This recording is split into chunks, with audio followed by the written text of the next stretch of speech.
Welcome, and if you're not a subscriber, please do me a favor and hit the subscribe button. And I want to talk about today the two biggest things that impact and damage your sex life as an adult and cause sexual shame. First and foremost is your family and upbringing. Okay? Sex is dirty, sex isn't talked about. Very few of you in the Western world have had an adequate sex education. Okay? There just isn't any. And it's funny because families will go, I don't want the school teaching my children this. Yet, parents don't teach their kids that. And I was guilty of this. I'm not, holier than thou here. Time for some of those talks occurred during the divorce. Really wasn't it didn't work out well. Fortunately, it all turned out well at this point.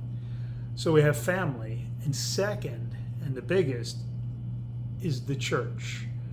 And the more strict the church is, the more damage they do, because they have wired into your head that sex is wrong, sex is dirty. And a lot of them, then the moment you're married, they're like, oh, it's okay, have sex. It doesn't work like that. Your brain doesn't turn off the decades of programming that sex is wrong and that it's shameful to feel pleasure. Heck, in some of the more puritanical ones, there are still people who have the mindset that sex is for the pleasure of the man. And look at it, what we do with society. We judge women who have a lot of partners. Do we judge men the same? We don't. So we are brought up in this unhealthy, especially if you've been brought up in a church environment where the church is saying sex is wrong and dirty. It is not. Then your family doesn't want to talk about it and will reinforce what the church has said, that it's wrong or dirty. It is not. It is beautiful. It is wonderful. It's fun. It is what it is. It's a wonderful thing that two people get to do with each other. Now, as long as you're both consenting adults, there's nothing wrong with it. So, what happens if you've been brought up in this kind of environment?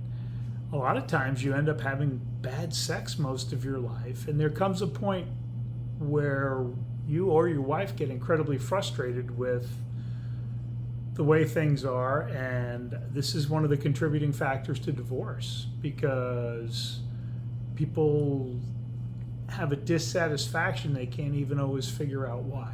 So if you've struggled with sexual shame, one thing I would recommend is unfuck your intimacy.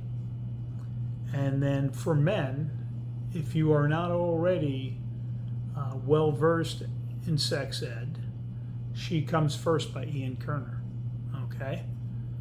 Faith Harper did Unfuck Your Intimacy, I believe. So I want you to realize you can work on and heal the damage done by family and church, but it's going to take some time and effort and some patience.